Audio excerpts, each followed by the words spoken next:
ভীষণ ভালো লাগা। এরম একটা সন্ধ্যা আবার যে উপহার পাবো তা ভাবিনি।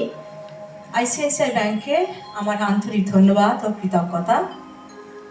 প্রথমেই আমার গুরুদের চরণে প্রণাম, আমার মা বাবাকে আমার আশীর্বাদ। আর যার জন্য সব থেকে আমার এখানে আসা, সে হলো আমার পতিদেব। সে লুকিয়ে আমার গান পাঠিয়েছিল, সেখানে আমি সিলেক্টেড হই। তো তার জন্যই আজ আমার এতটা পাওয়া। শুরু করছি রবীন্দ্রনাথকে প্রণাম জানিয়ে পূজা পর্যায়ের আমি কান পেতে রই।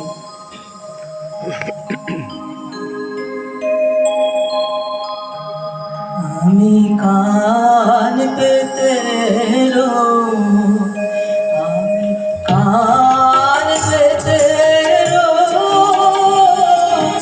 ও আমার আপন হৃদয় গহন করে বারে বারে কান পেতে রই।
I'm